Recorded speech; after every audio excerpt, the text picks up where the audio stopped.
Hello dear student, welcome back to chemistry classes. मैं हूं अमृतलाल साहू। आप देख रहे हैं केमिस्ट्री जोन बेमेतरा।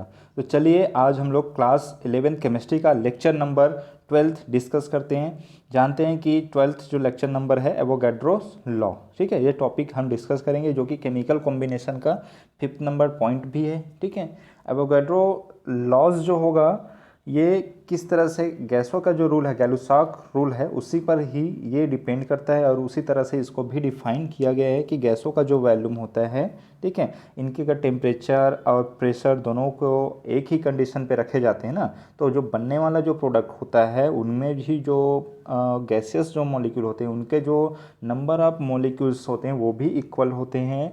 और इन कंडीशन, ठीक है, वो एक टेम्परेचर प्रेशर के कंडीशन पे होते हैं। चलिए डिस्कस करते हैं इसको।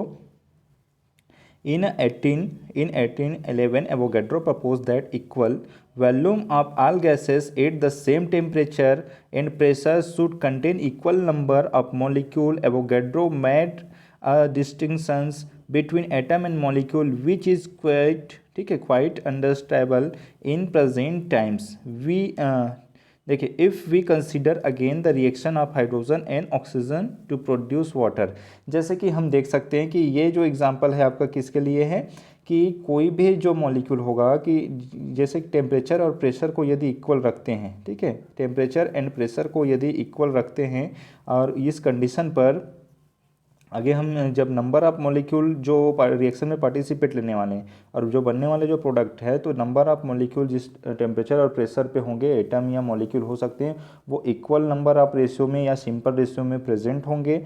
और इस तरह से जो हाइड्रोजन और ऑक्सीजन दोनों को जब हम कंबाइन करते हैं तो जो बनने वाले वाटर होता है वो सिंपल रेशियो में प्रेजेंट होता है। डिस्कस करते हैं आगे।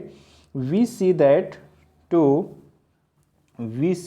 two volume of hydrogen combined with the volume of oxygen to give two volume of water without leaving any unreacted oxygen। ठीक है, इस तरह से हम और आगे जो रिएक्शन है एग्जांपल उससे हम डिस्कस करेंगे कि किस तरह से कि कोई मॉलिक्यूल अगर केमिकल कॉम्बिनेशन में पार्टिसिपेट करता है, ठीक है, तो टू वॉल्यूम ऑफ हाइड्रोजन के दो वॉल्यूम हैं और वन वॉल्यूम ऑफ ऑक्सीजन के वन वॉल्यूम, दोनों जब कंबाइन करते हैं तो to give two volume of water without leaving any unreacted oxygen. ठीक है, यहाँ पर जब दोनों एक दूसरे से कंबाइन करते हैं तो दोनों एक वाटर मॉलिक्यूल का फॉर्मेशन करेगा और बिना ऑक्सीजन का अनरिएक्टेड किए वहाँ से ऑक्सीजन कोई अलग से मॉलिक्यूल नहीं निकलेगा, दोनों एक सिंपल रेशियो में प्रेजेंट रहेगा। और ये कॉम्बिनेशन यहाँ पे हम देखेंगे कि एवोगैड्रो रूल जो है किस तरह से जुड़ते हैं।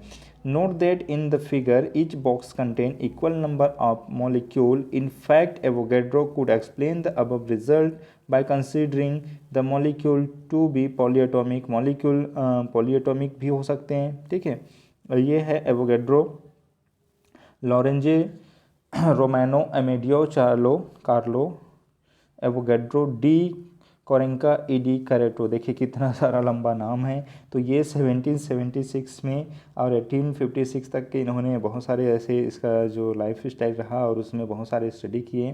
तो इनमें से इन्होंने दिया था जैसे कि कुछ पॉलीएटॉमिक हो सकते हैं। If hydrogen and oxygen were consider as a diatomic. ठीक है, अगर हाइड्रोजन एंड ऑक्सीजन दोनों कंबाइन होते हैं तो उसको बोलेंगे डायटोमिक। मतलब दो एटम अगर जुड़ रहे तो डायटोमिक, दो से ज़्यादा जुड़ेंगे तो पॉलीएटॉमिक कहा जाएगा उसको। ये पॉलीएटॉमिक हो जाएगा। Recognise no then above result are easily understandable. However, Daltons and others believed at that time that atom of the किस तरह से और ये एटम किस तरह से कंबाइन होते हैं, ये हम यहाँ पे एग्जांपल देख सकते हैं। ये एवोगैड्रो का बेस्ट एग्जांपल देखिए कि one volume of hydrogen, one volume of hydrogen, one volume of hydrogen, जैसे कि ये दोनों के जोड़ने पर क्या बन गया, टू वॉल्यूम ऑफ हाइड्रोजन हो गया। वन वॉल्यूम ऑफ ऑक्सीजन, जब ये तीनों कंबाइन करेंगे, देखिए दो वॉल्यूम ऑफ हाइड्रोजन है, वन वॉल्यूम ऑफ आपका ऑक्सीजन है, जब दोनों कंबाइन करेंगे तो वाटर के जो मॉलिक्यूल बनता है वो two volume of water molecule का फॉर्मेशन करते हैं। तो आप यहाँ पे देख सकते हैं ये जो फॉर्मेशन होता है two volume of water vapour का फॉर्मेशन इस तरह से होते हैं। ठीक है, और ये दोनों एक सिंपल रेशियो में जुड़ेंगे। जैसे कि आप देख सकते हैं कि ये एटम जो है मॉलिक्यूल के फॉर्म में, ये सिंगल सिंगल डायटोमिक है।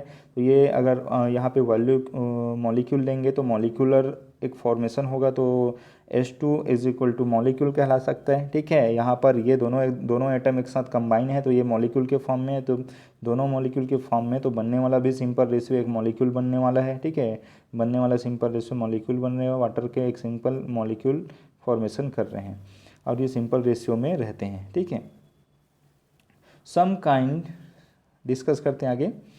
यहाँ पे some kind can not combine and molecule of oxygen of hydrogen containing two atoms did not exist. Avogadro proposal was published in the French journal, ठीक है, de physique. In spite of being correct it did not gain much support. ठीक है, इस तरह से इन दोनों का जो रेशियो रहता है सिंपल रेशियो में जैसे पाया गया, फिर इनको एवोगैड्रो ने आगे अपने जो जनरल जो प्रेस है उनमें इनको इसको प्रेस में इसको प्रिंट किया गया और इनको एक जनरल डी फिजिक्स के नाम से जो उस समय इसका पब्लिश्ड हुआ था ना, एक जनरल पब्लिश्ड हुआ था, उसमें इनको छापा गया था और ये gain much support, it did not gain much support. ये आगे और बहुत सारे चीज़ों के लिए सपोर्ट करता है या नहीं करता है, ये सब चीज़ों को आगे प्रोबेबिलिटी स्टडी करते हैं। तो उस समय तो उतना ज़्यादा सपोर्टेड नहीं था, बट आगे इनके ऊपर और स्टडी होते गए।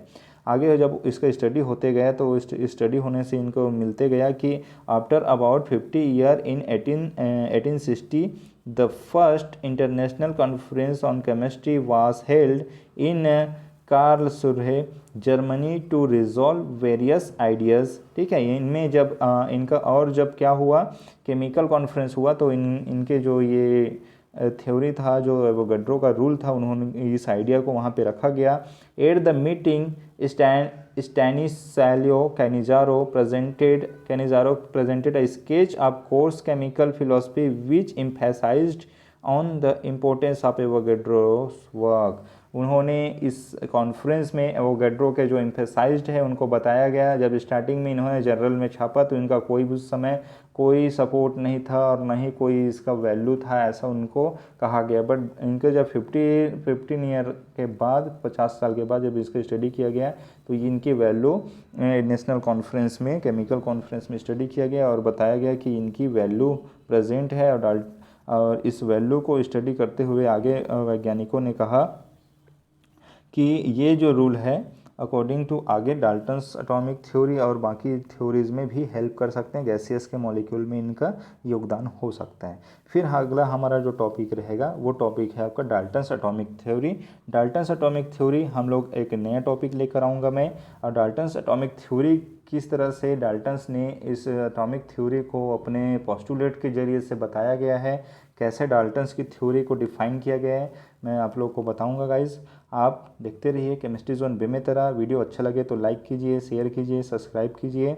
यदि आप नए हैं तो चैनल को सब्सक्राइब करना बिल्कुल ना भूलें, बेल आइकन को दबा लें ताकि मेरा रेगुलर अपडेट आपको मिलता रहे।